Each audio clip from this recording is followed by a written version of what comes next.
Ethan Cole, the man the media called the coldest billionaire in America, sat alone at a candlelit table in the corner of a quiet, upscale restaurant in downtown Manhattan. He was the kind of man who didn't believe in love anymore, not after the betrayals, not after realizing that everyone wanted something from him, not for him. His assistant, James, had arranged this blind date as a last attempt to pull Ethan out of the emotional grave he'd built around himself. Just one final try, James had said. What's the worst that can happen? Ethan had agreed only because it felt easier than arguing. But inside, he was certain love was for fools. So when the clock hit 8:15 and no one had arrived, he smiled bitterly, took a sip of his wine, and muttered, "Figures. Even my blind date ditched me." That's when the door opened. A woman hurried in, cheeks flushed from the cold, her hair slightly wind-tossed. She wasn't dressed like someone who belonged in that restaurant, no diamonds, no designer clutch. Just a simple navy blue coat, a scarf, and eyes that looked like they had stories to tell. "Mr. Cole," she asked softly, approaching his table. Ethan blinked. "You're my date?" She smiled awkwardly. "Apparently. My friend signed me up for this. Said it would be fun. I'm Emily." Something in her voice disarmed him. She didn't seem impressed by who he was, in fact, she didn't even look particularly interested. That alone made her different. They talked. At first, it was polite small talk, her job as a nurse at St. Mary's Hospital, his vague mentions of managing a company. But as the minutes passed, something strange happened. He found himself laughing.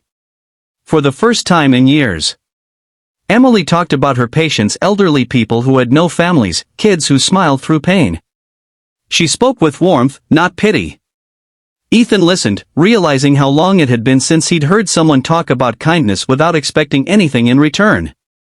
When the waiter brought the bill, Ethan instinctively reached for it, but Emily shook her head. "No," she said, smiling. "You paid for the last few decades with your company.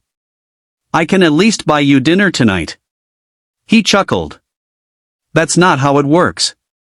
Maybe it should be. Something about that stuck with him. They walked outside together. Snow had started falling, slow, gentle flakes swirling beneath the city lights. Ethan offered her his coat, but she refused. "I'm fine," she said. "I'm used to cold nights." He wanted to ask what she meant, but before he could, she checked her phone, sighed, and said, "I should go. I have an early shift tomorrow.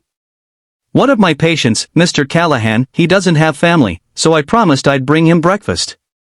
Ethan nodded, strangely touched. When she left, he stood there for a long time, feeling something unfamiliar, hope.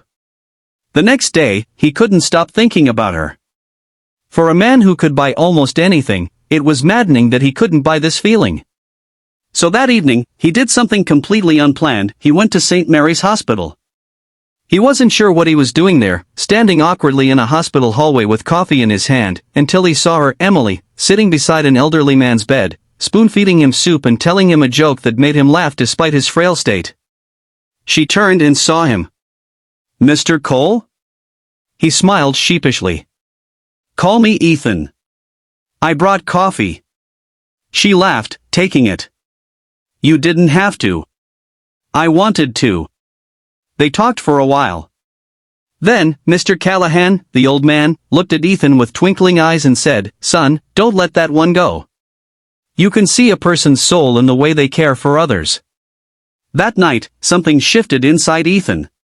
Weeks passed. Ethan began volunteering at the hospital quietly, without anyone knowing who he was. He'd help push wheelchairs, bring meals, or just sit and talk to patients. For once, people weren't looking at him like a billionaire, they were just happy he was there. Emily noticed. One night, after a long shift, she found him sitting on a bench outside the hospital, staring at the snow again. "You know," she said, sitting beside him, "I thought billionaires only cared about profit." "Maybe that's true," Ethan said. "But I think I was poor in ways money could never fix." She looked at him, her eyes softening. "And now?" He turned to her and said quietly, "Now I think I'm starting to understand what wealth really means." She smiled, a tear catching the light of a nearby street lamp. Months later, Ethan made headlines again, but not for a corporate merger or luxury yacht. The news read when reporters asked him why, Ethan only said, "Because someone showed me what real love looks like, not the kind that asks for anything, but the kind that gives everything."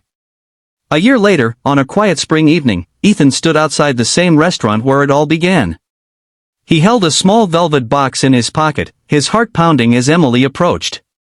She smiled. "You didn't tell me this was a special dinner." He grinned. "You didn't tell me you were going to change my life." When he got down on one knee, she gasped, and for once, the man who had everything finally found the one thing he'd been missing all along.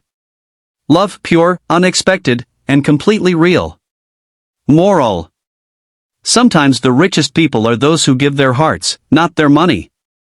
And sometimes, all it takes is one act of kindness or one final blind date to remind us what being human truly means. The restaurant lights glowed softly as Ethan held Emily's hand, his heart beating faster than it ever had in a boardroom full of investors.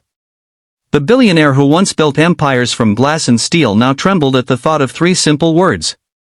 "Emily," he whispered, his voice breaking, "will you marry me?" For a moment, she said nothing. Her eyes filled with tears, not the glittering kind of surprise, but the kind that came from a lifetime of quiet heartbreak, from believing love wasn't meant for someone like her. She finally smiled, the gentle, disarming smile that had changed him from the very first night. "Yes," she breathed. 1,000 times, yes. Applause erupted around them. The other diners, strangers only minutes ago, clapped and cheered, some even wiping away tears. Ethan laughed through his own. For the first time in years, he wasn't the man who had everything. He was the man who finally felt everything. Months later, their wedding wasn't the extravagant kind people expected from a billionaire CEO. It was held in the hospital garden at St. Mary's, surrounded by patients, nurses, and staff, people who had become part of their story. Instead of flower arrangements worth thousands, the aisle was lined with wheelchairs and walkers, filled with smiles brighter than chandeliers. Mr. Callahan, now recovering and walking with a cane, stood proudly beside Emily as she walked down the aisle. "I promised I'd see you find your happiness," he said.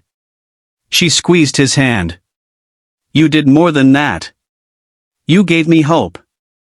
And when Ethan saw her simple white dress, no diamonds, no designer veil, he knew he'd found something money could never buy, a reason to be alive.